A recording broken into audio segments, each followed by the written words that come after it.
You are listening to Peak One Sports.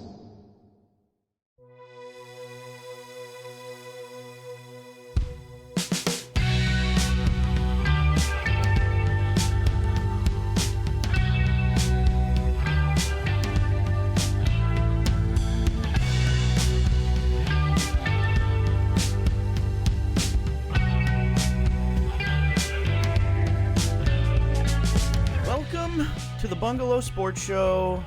I'm your host, Cole James Rambo. That's Joey Foster. He's mad at me today. He's probably not going to say too much. I drug him back out here to record another episode because even though I'm usually, a beacon of professionalism in this industry, somehow we recorded an entire episode yesterday and I recorded none of the audio. So it's ruined. It's just silent. It's like a silent film. Maybe we should release it as a Peak One Sports silent podcast. That would probably get some numbers.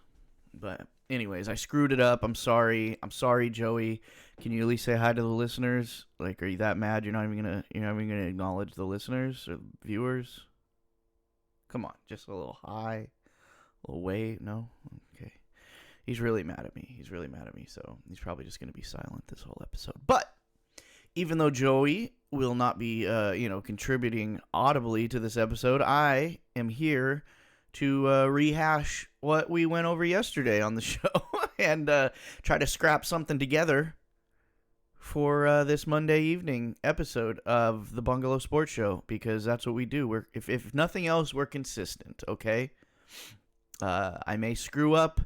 I may have some flaws in my system, but we're consistent no matter what. We scramble. We bring you an episode for This Week in Sports. But this week, as always, the Bungalow Sports Show is brought to you by Betalytics. Head to Betalytics.com.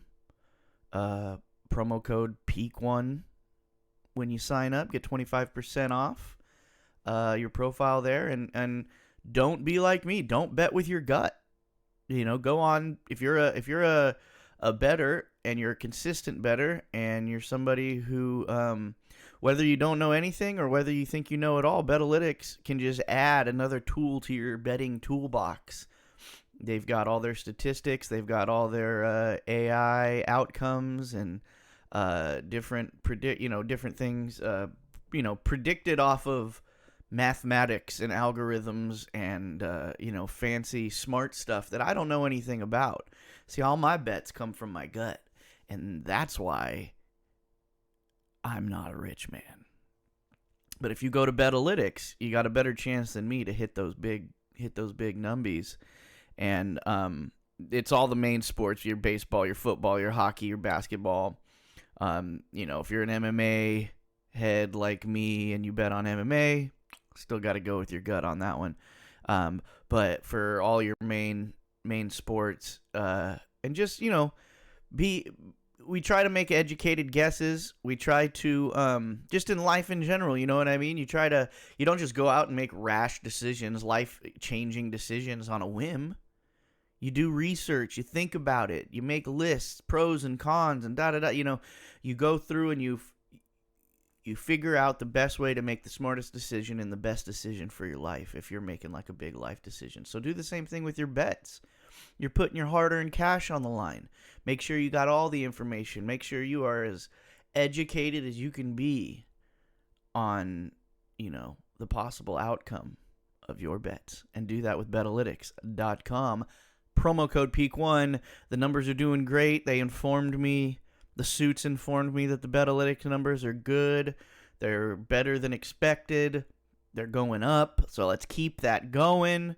Today's show is also brought to you by League Swipe. Go check out LeagueSwipe.com. This is for all you fantasy sports commissioners out there who either have a hard time or are tired of dealing with the financial goings-on in your fantasy leagues. They basically kind of turn everything into a giant spreadsheet for you. They handle, they're not IOUs, but they handle all of the collections. They send these emails out to your, they handle all of the commissioner duties so you can focus, or most of the commissioner duties, so you can focus on your league.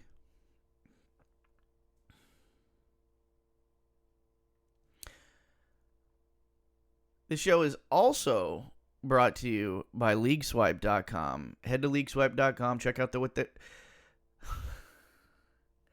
show is also brought to you by LeagueSwipe.com. Head to LeagueSwipe.com and see what they've got for you. This is for all of you fantasy commissioners out there. These are tools to help you better deal with your league members. You're tired of arguing with people, collecting money, things like that. This is to help you commissioners out there be able to focus more on your team rather than the league itself. It helps with all the minutia there. So if that's something that you deal with, is your fantasy league, is it a pain in the ass? Are you a commissioner and it's a pain in the ass for you to do your commissioner duties and deal with your team at the same time? Well, head to LeagueSwipe.com and see how they can help you. LeagueSwipe.com. All right, let's start this show. So this last week, it was a pretty busy week for yours truly. It was last week of the summer break for my son. He went back to school just about an hour ago. And last week, we went to the forest. We tried this summer to take as many, not like big time vacations, but, we went to Universal, we went to the forest, we went and did a few things here and there. So it's like, just try to, he's a gamer kid. He's a little, face in a screen type character. He loves that stuff. But he also loves being outdoors. And sometimes with our kids is like, we like to just say, oh shit, these kids, all they do is got their heads in a screen. And that's true. It's like, well, so do we as adults, you know what I mean? My head's in my phone half the goddamn time. But it doesn't mean I don't like other stuff. It's just kind of like every once in a while you have to be shaken a little bit, to go take part in those outdoor activities or those activities that don't involve screens, And my kid's just like any other kid, he'll sit there and be on his screen playing Roblox and playing video games all day unless you give him another option. So this summer we tried to give him as many options as we could. And this last week we living here in Central California, we are very close to the beach. We're very close to the mountains and the forest, and just pretty much all the terrain you could think of is, within a couple hours driving distance of where we live. So even though we live in a dirty little dust pit known as the Central Valley of California, it's in pretty good proximity to a bunch of cool stuff. So we went up to a place called Arnold, California. We Airbnb'd a cabin. My wife, she's not the camping type. She's just not the camping type. She grew up by the beach, so if there's outdoor activities, she rather prefers the beach. She hates bugs, she hates dirt, she hates, pretty much everything that's outdoors. So she Airbnb'd us this freshly remodeled modern style cabin. Didn't look like our house, but same color schemes kind of going on, similar style and things like that. So it was basically like as close to picking up our house and putting it in the woods as you could possibly imagine, which is cool. I appreciate her for that because, as I get older, and I'm sure a lot of you can relate to this, is like when I was young, it's like, yeah, the idea of camping was pretty awesome. Just going out in the wilderness, sleeping in a sleeping bag, all that stuff. My family, we had this old rickety 70s like cab over camper, where you back the truck underneath and the camper that sits in the bed of the truck, and then you got the cab over part of it and all that.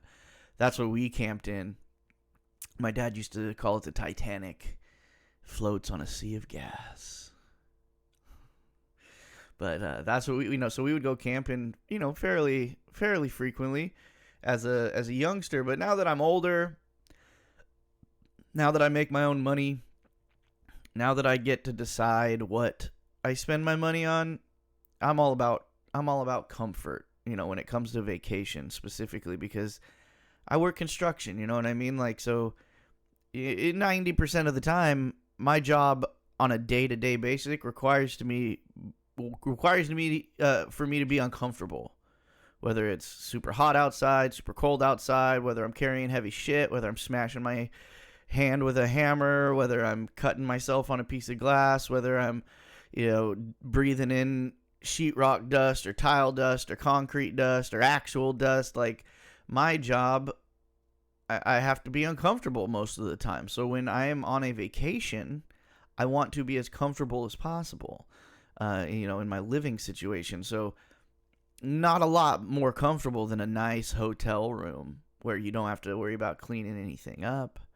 If you don't even want to leave to eat, you can get room service. There's a Starbucks in the lobby. There's a convenience store in the lobby. They come and bring your car to the front door for you. All this stuff. And it's like, I get it. If you have an office job, if you have a job where you're stuck in a cubicle or behind a desk or indoors for 8-10 hours a day, I get why you'd want to, on the weekends, you'd want to go be in the outdoors and want to go make yourself uncomfortable because you're in climate controlled air all day long every day. So you're kind of thriving for that vitamin D and that outdoorsiness. See me, I'm outdoors all day, breathing in dirt and smog and everything else this valley has to offer. So then, on the weekends and on vacations, I just want to be comfy. Okay, so sue me.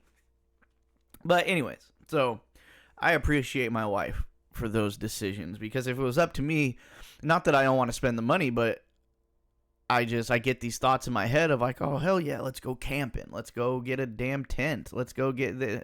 But then if I was out there in the woods in a sleeping bag, I'd be like, fuck, I wish we were in a hotel right now, or I wish we would have Airbnb'd that cabin, So we went up there. There's a Calaveras Big Trees State Park up there, which is basically some sequoia trees, some of the biggest trees on planet Earth. And it basically just a series of trails and stuff through this national park. You can camp up there. There's like cabin rentals, there's hikes, there's a visitor center, there's all kinds of stuff. But, Andy basically just wanted to go see these big giant trees.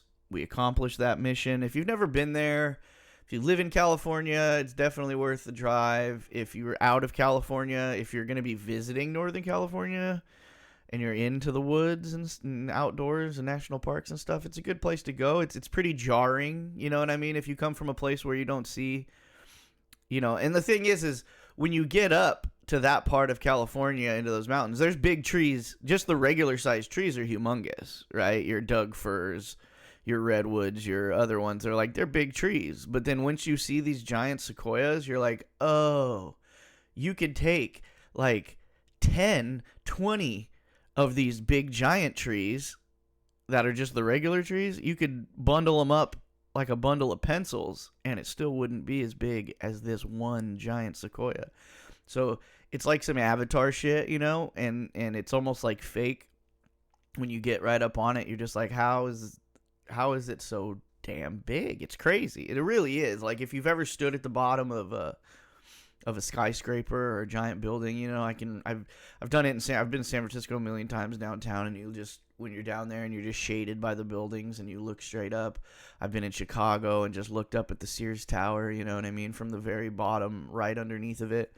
And you get the same kind of feeling from these trees. It's really bananas where they're so big around, some of them are, God, I wouldn't even know where to start with inches or feet on how big around, but I would say they're they're bigger around than your freaking living room.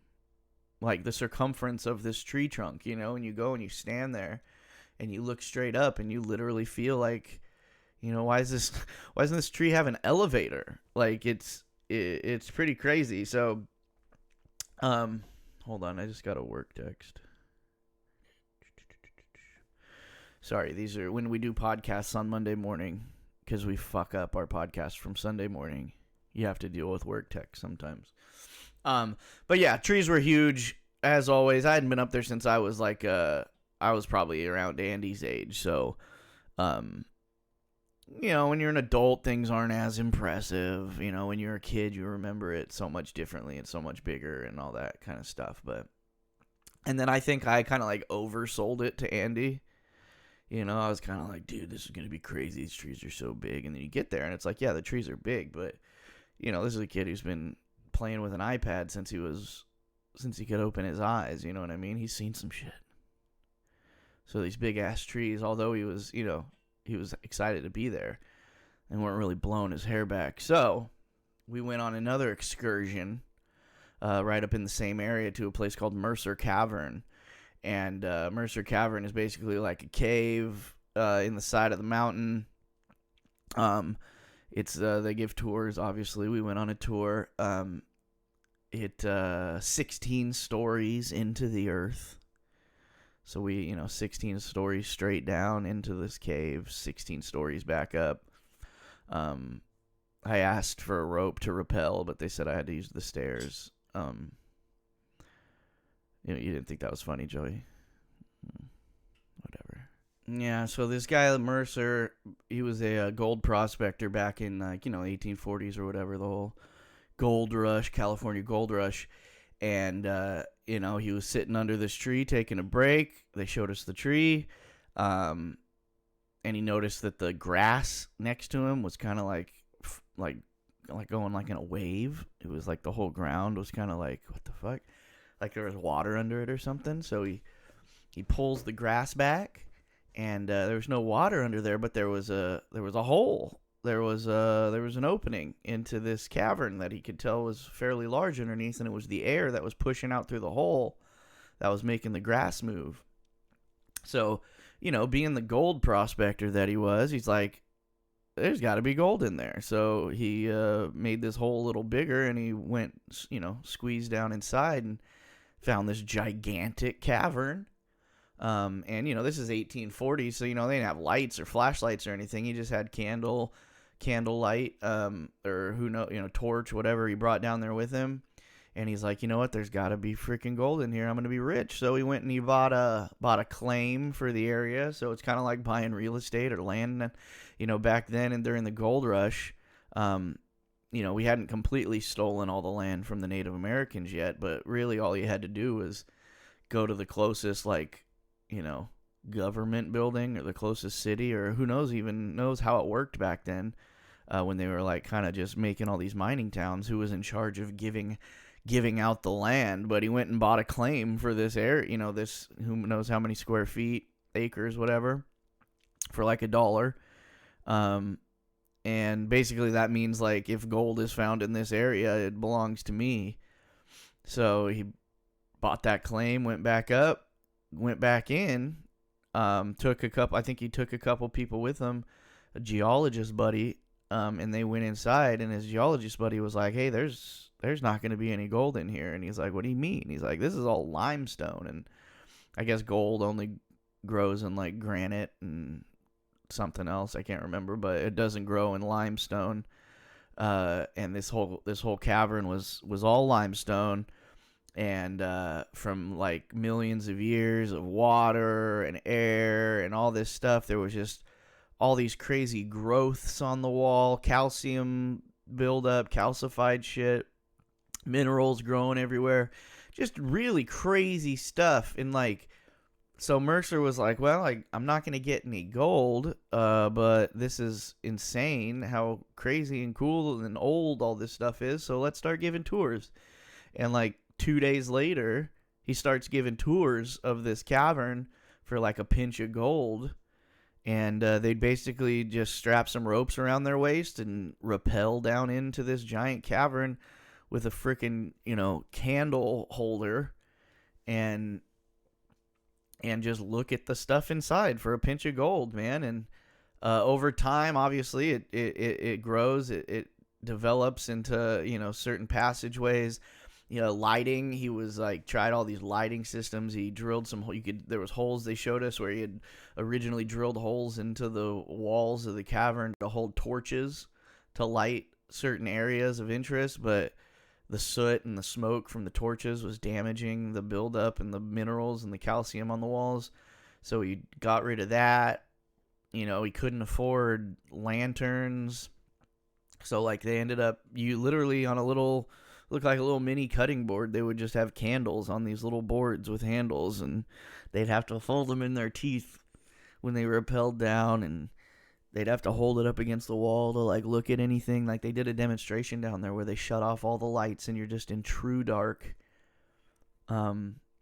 With this one candle, and then blew out the candle because she's like, look what it looks like with one candle. And it's like, holy crap, you can't even see anything, like you're just rappelling down here on a rope, risking your life to see nothing. Like, it's nuts. And then she's like, and now what happens if a drop of water puts that flame out?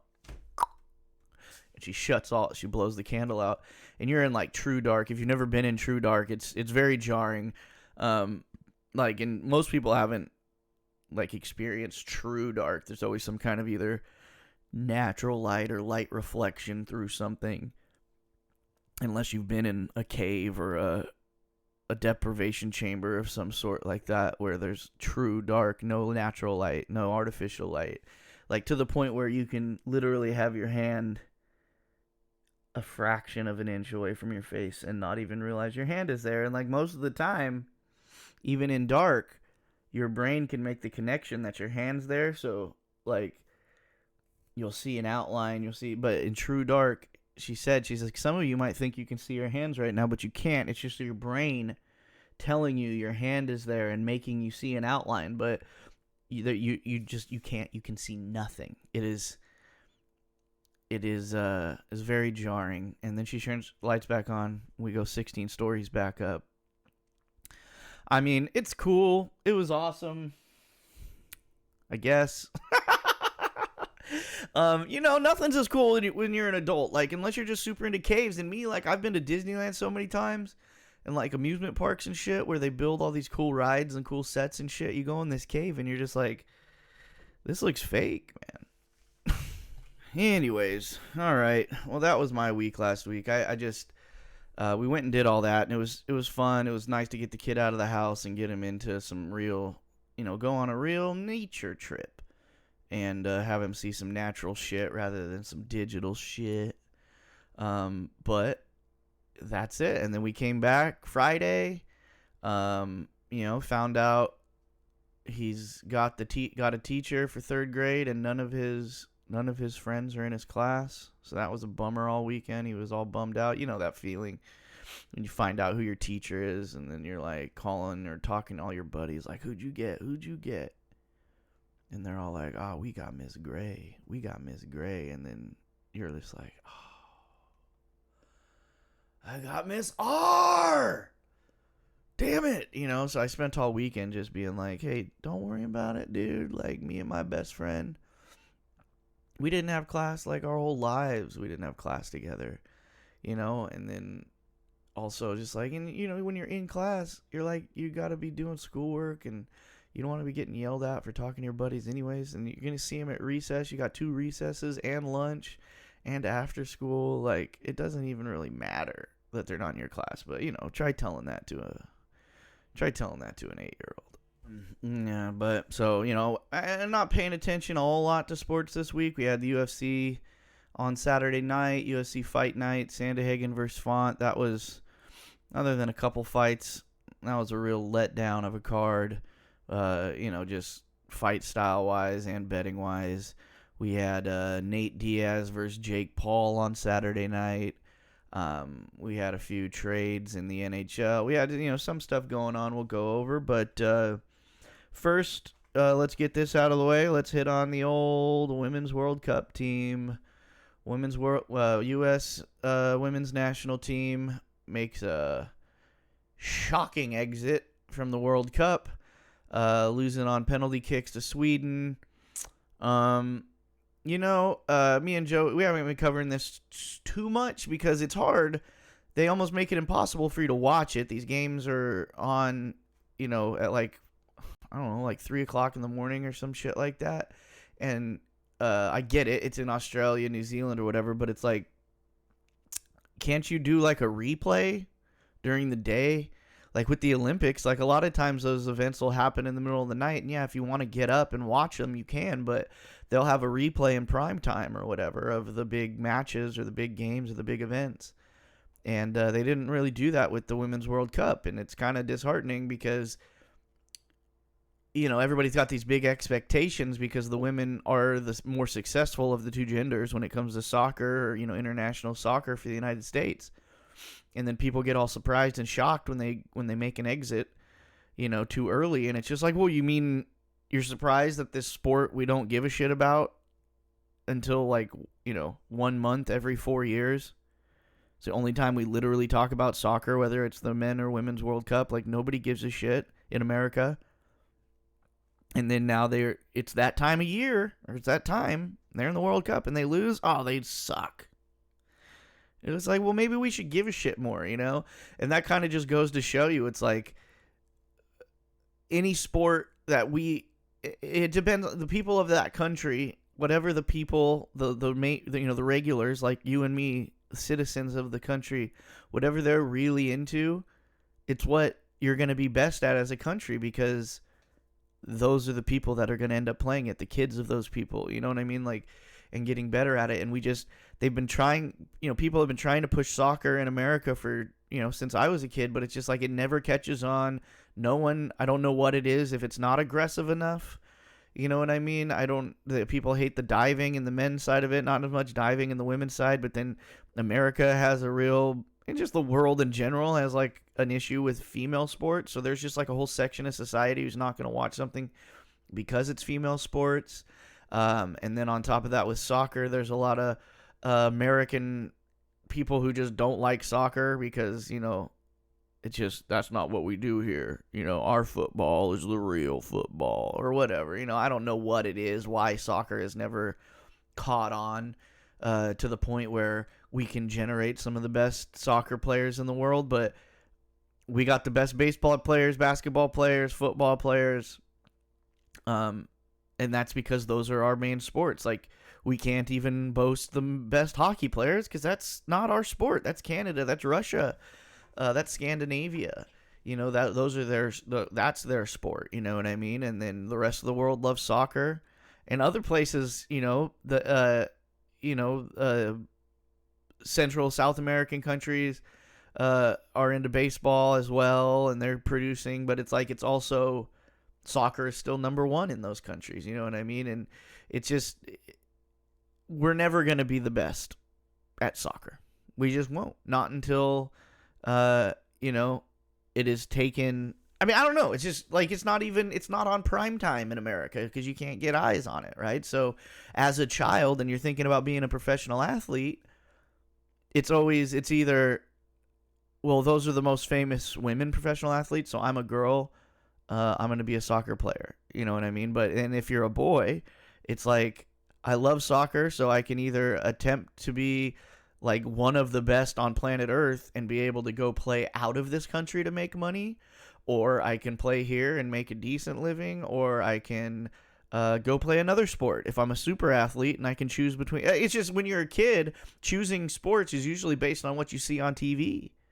You know what I mean? And then that's why you try it, and to find out that you're exceptionally good at it.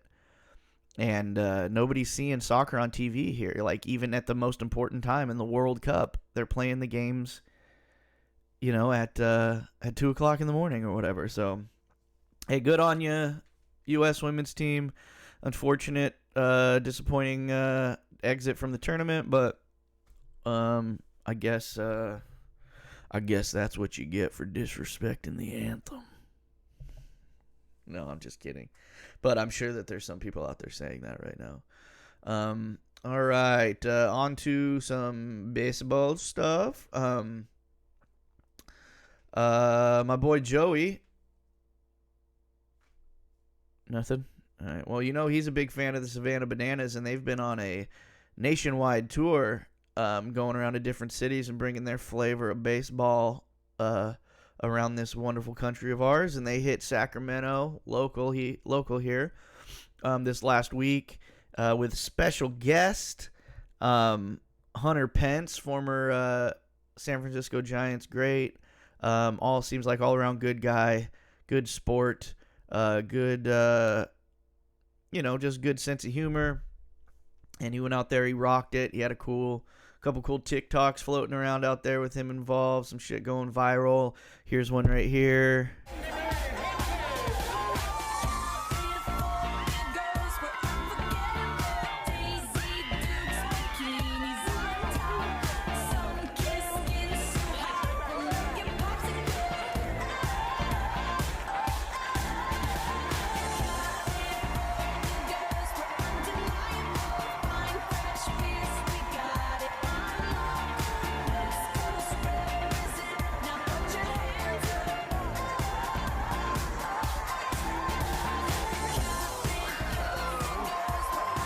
I'm sure if Joey was here, he'd be like, "Oh, so now you like the bananas? Like, oh, I've been talking about the bananas since we started this show, and you're a hater, and now you're not a hater? Oh, bandwagon banana fan."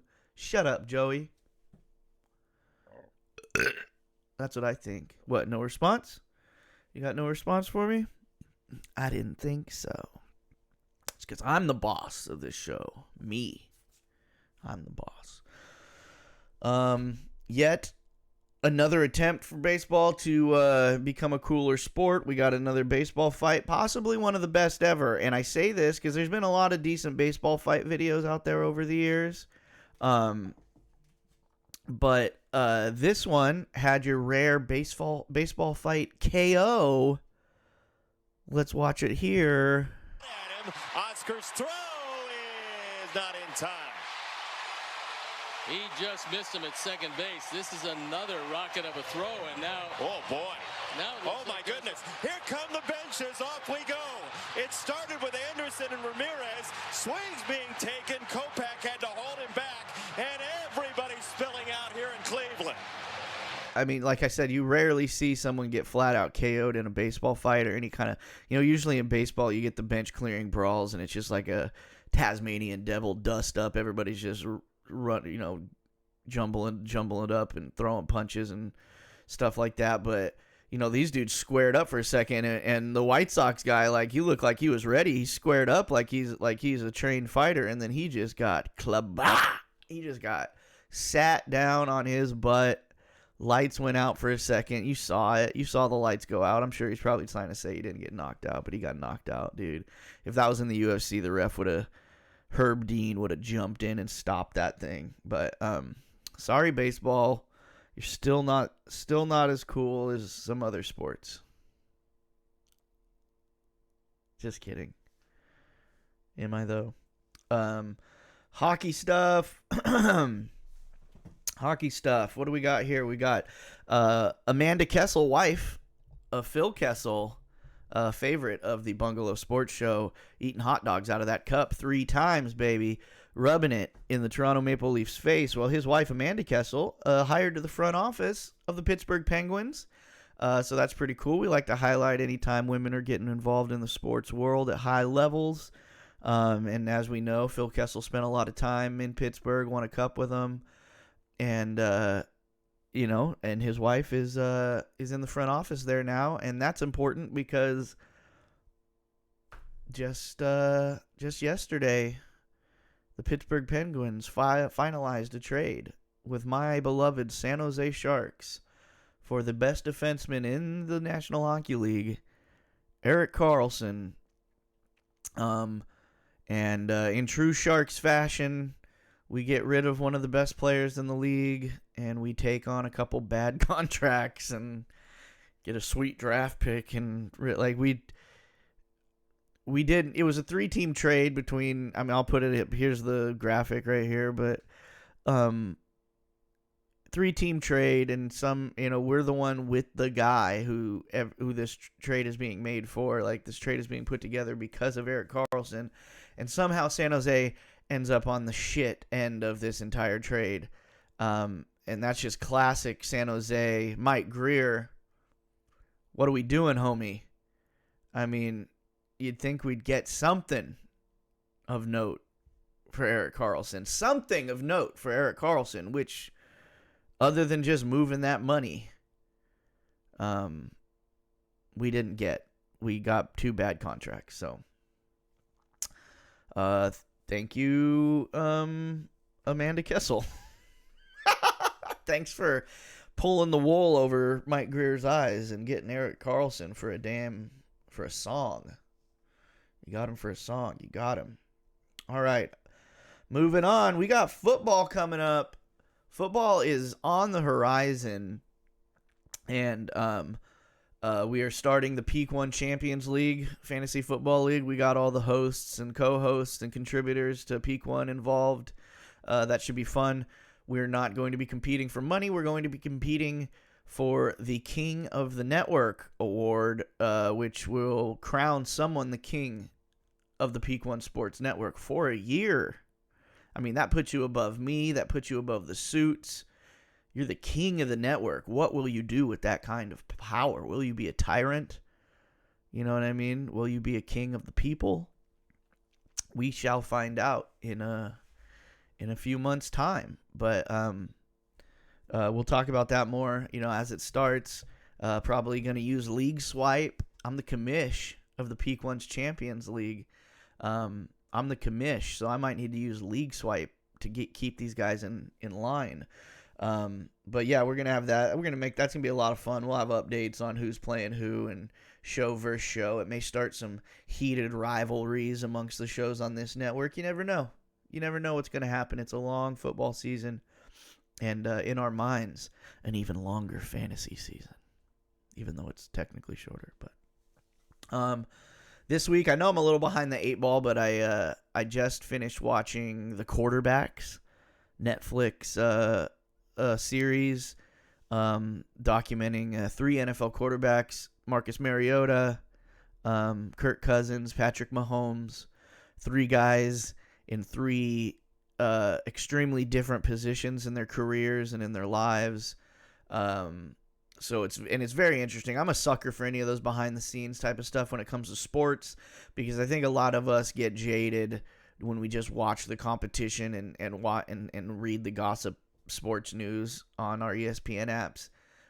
We get jaded of how much actually goes into being a professional athlete, and we sometimes, as I guess I can call myself a sports analyst because I do this show, but sometimes when you're doing coverage on sports and things like that, like you've got to be judgmental, you know what I mean? Because that's kind of the only reason that people watch sports coverage, is to get different takes and different ways of thinking about different situations in the sports landscape.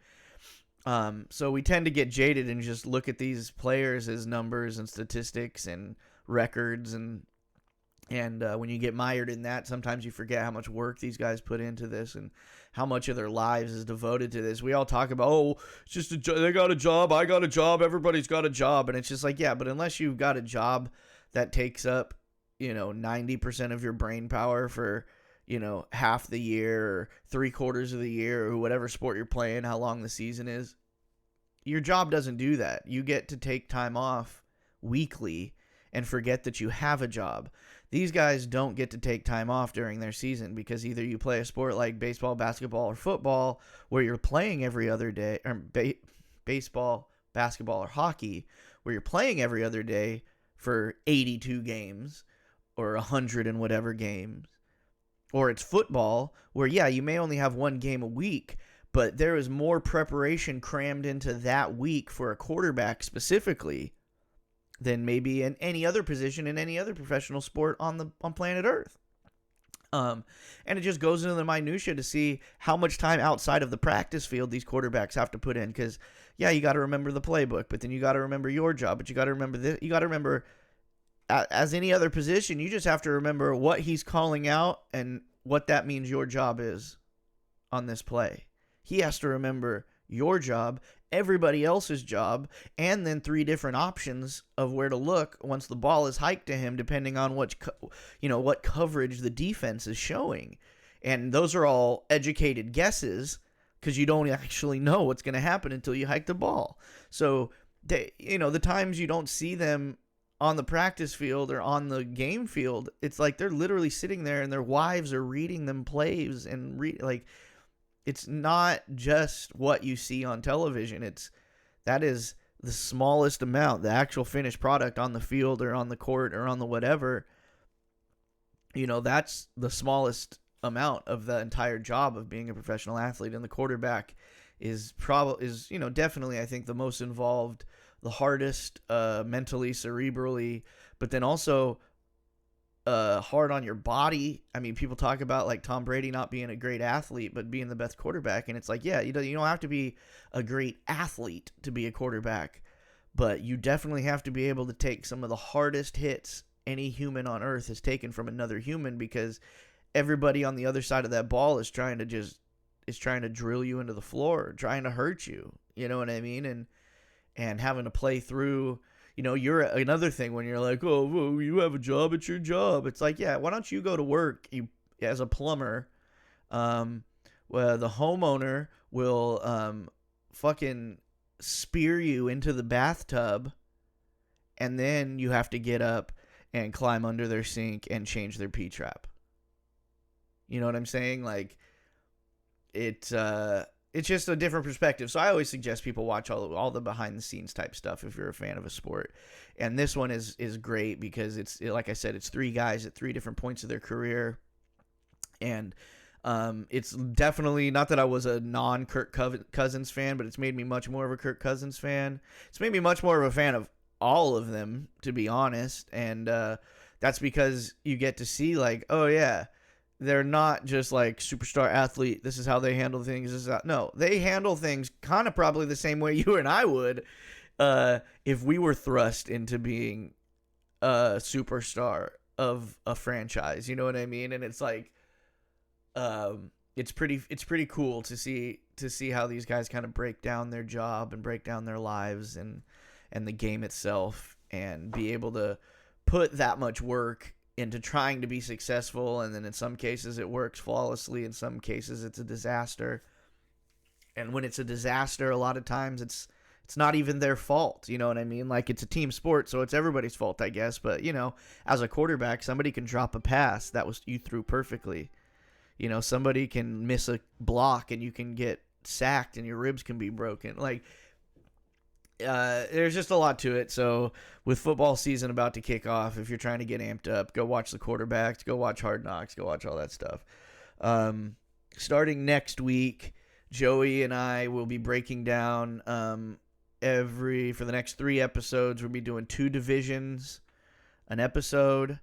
And we're just going to break down each kind of just little breakdown of each team in each division, and we're each going to pick who we think, early futures on the division winners.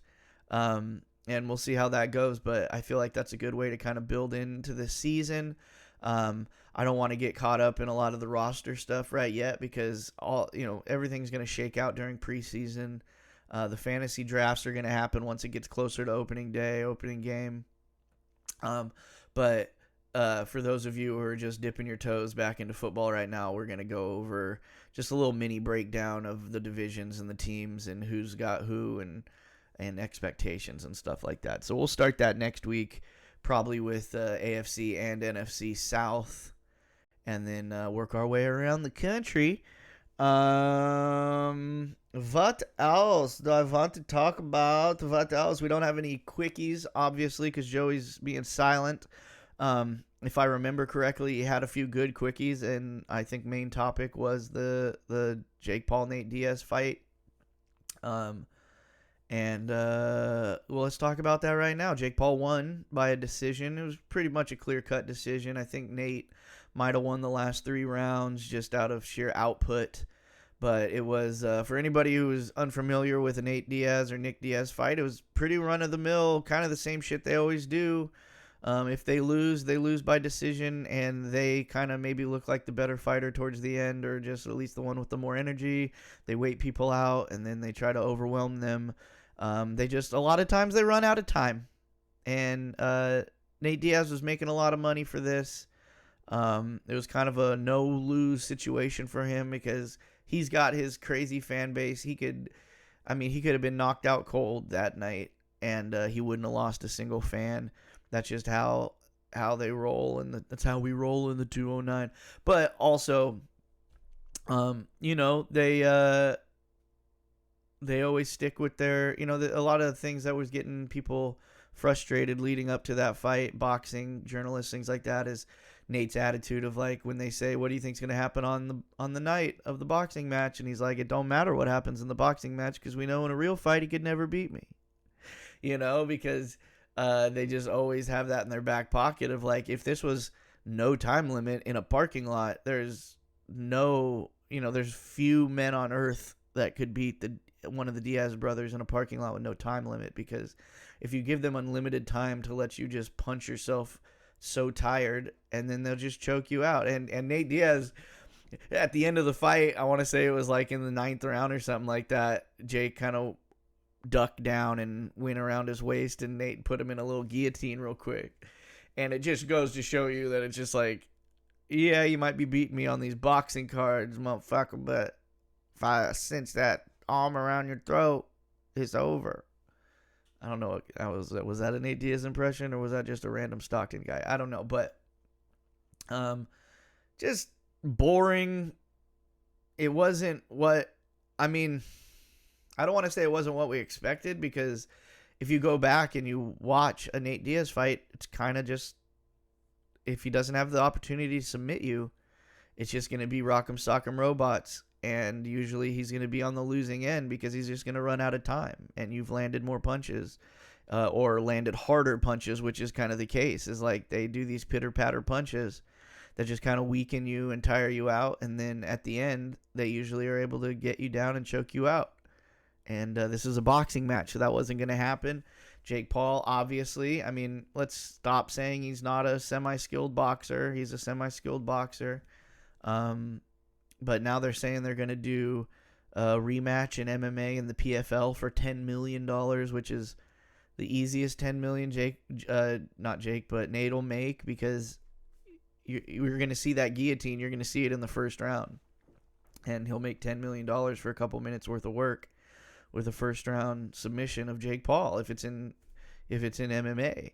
So I guess we're gonna see it run back, and we'll probably see Nate pull out a victory by submission over Jake Paul, and then they'll have to do a rubber match. I don't know what sport they're gonna pick. Maybe they'll pick fucking lawn darts or something, but I'm sure we'll all buy it. I think one of Joey's other quickies was just Heather Hardy, female professional boxer. Heather Hardy was on the undercard against Amanda Serrano, and Amanda Serrano is just like this steamroller of a female boxer. Heather Hardy's kind of like a pioneer in female boxing, I guess you would say. She's 40, and she got her face mashed up. It looked like if you put some ground beef in a plastic bag and just squeezed it real tight, and that little ball of meat inside that plastic, that's what her fucking cheeks looked like. She just got tenderized, man. She got tenderized for 10 rounds or whatever it was, and they kept trying to stop it on her, and she kept telling them, fuck you, fuck no, let's keep fighting, and she did. She's a beast. She's a damn warrior going out there and having her face bashed in by Amanda Serrano. But shout out Heather Hardy, man. About as tough as it gets. I mean, I would have quit. I would have quit in the first round, man.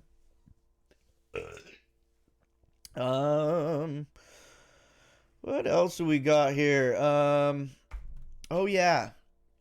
So we didn't talk about this last week because we were half drunk and reeling from the UFC live event on this last episode of the Bungalow Sports Show.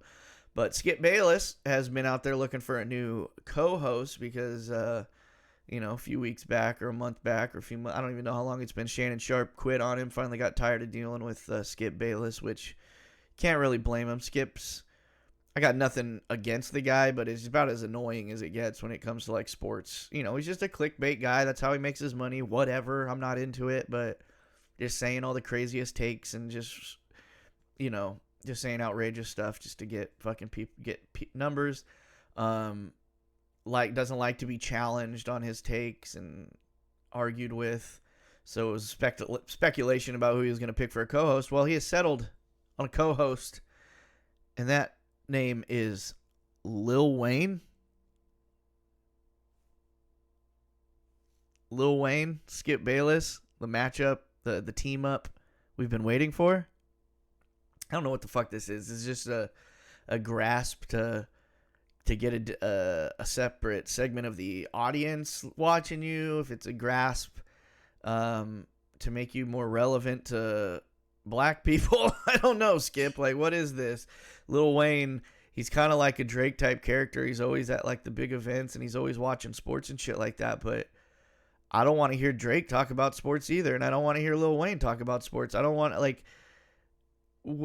I barely want to hear Skip Bayless talk about sports. It's, tolerable when he's got a former professional athlete or a former, somebody who is in the athletic world arguing with him or back and forth with him. But Lil Wayne, I mean, what is this going to be? Is this going to be just, is this going to be them spewing out their takes and agreeing with each other? Like, is it gonna be a show? Because if you ever watch Skip Bayless and Shannon Sharp on Undisputed, like, it's just an argument fest usually. Like, is that what we're gonna see? Lil Wayne and Skip Bayless arguing? Like, is that what we want to see? I don't think that's what we want to see, and I don't think that would. I think Skip's trying to go with somebody who's not gonna argue with him. Maybe they agree with each other on on a lot of stuff, or maybe I don't know. We'll see how it pans out. Lil Wayne also, I've seen quite a few interviews with him and things like that, and he's just, he's real low energy. I don't see, maybe that'll play well with Skip's high energy. I don't know, but that just seems like a weird combo. But get Lil Wayne on there sipping on some promethazine. That's what we all want. Our sports commentators is drinking cough syrup while they're spewing out sports takes. So all power to them. More reason for you to tune into the Bungalow Sports Show. You know what I'm saying? All the more reason, because we're not making a mockery of the sports landscape. All right. This show's over. Joey contributed nothing. Thanks for nothing, Joey. Thanks for showing up yesterday. I know I screwed up, but you could have contributed a little bit today. He said he wasn't going to talk today because he's only contracted for one show a week. So unless I was going to cut him a check, he was going to be silent today. So he said he did his episode yesterday, and just because I didn't record it, that's my fucking fault. And those are his words exactly. Even though I don't think he's got the balls to speak up now, he's in solidarity with all the other industries that are on strike right now. So hopefully he'll be a little more talkative next week. Shout out today goes out to my man Paul Rubens, a.k.a. Pee Wee Herman. Passed away this past week. Complicated character, as most actors, entertainers are. Some of you who are my age might remember he got busted for jerking off in a porno theater back in the 90s, and that was kind of the downfall of Pee Wee Herman. And then he made a comeback in some dramatic roles. He played a good part in Blow, and then kind of made a comeback, brought Pee Wee back, and had a little resurgence at the end of his life. But then he got brain cancer, and now he's gone. But, one of those classic stories, I believe, I don't think the guy is a pervert. Porno theaters exist for a reason, right? Like, porno exists, why? So people can jerk off. Yeah? Right, Joey? And, so if you have a theater that's constantly playing porn, why wouldn't you think that somebody's going to be jerking off in there? I get it. You can't be jerking off in public, so then why have porn theaters out in public? I don't know. It's a complicated situation, but part of me thinks that, he was an actor. He was a guy who wanted to do multiple things, and he got some real success, real worldwide success with Pee Wee Herman. Sometimes you get pigeonholed in the entertainment industry when you find something that's successful like that. And I think maybe he was at a point in his life where he was like, he didn't want to quit Pee Wee Herman because, God, how could you quit something that was generating so much popularity and money for you? But then I think also he was trying to make us quit him with the jerk-off incident kind of a thing. You know what I mean? You see that here and there where entertainers, actors will act out and be like, dude, why did you do that? You're on this show. You're on this. You're doing that. And you ruined it all with this. And it's like, yeah, kind of by design, I think. Some of them do things like they sabotage themselves by design because they don't, their creativeness, their drive to create something new is being tampered by whatever they've been successful with. So they're trying to figure out a way out of that. Pee Wee was trying to find a way out without saying I quit. And he did that for a couple decades. And then nobody gives a shit anymore. So he came back and brought it back. But now he's gone, man. And a big part of my childhood, hanging out with Jambi and, Cowboy Carl, or whatever. R.I.P. Paul Rubens. Shout out, dude, for real. All right, that's a show. Thanks, everybody, for joining me This is a last minute thing I had to throw together because I screwed up yesterday. And, I'm sure as soon as I turn these cameras off, Joey will just start chatting me up. He's just principled. Joey's a principled guy, and he signed a contract for 1 episode a week, and he's sticking to it. So that's it. But I tell you what, I got 2 episodes a week. One of this show, and the other one is the brand new Bungalow Fight Show, Thursday evening, 6 p.m. Pacific. It's me. It's Alexis. Breaking down everything in the MMA and the combat sports world, and breaking down upcoming fight cards and all the news and everything going on in the fight world. This week, tune in. Make sure you tune in. We are interviewing the very first fighter to be sponsored by the Peak One Sports Network, Mr. Chad Box.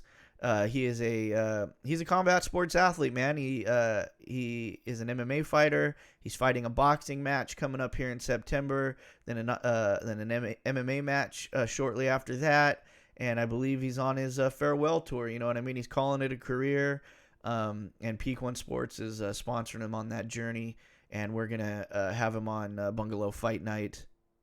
No, I'm sorry. I still don't know the name, but we're going to have him on the Bungalow Fight Show this Thursday. So make sure you tune into that. Go check out Betalytics, betalytics.com, promo code PEAK1 for 25% off. Don't bet with your gut. League Swipe, leagueswipe.com. Make your commissioner job easier. And I'll talk to you guys on Thursday. How about that?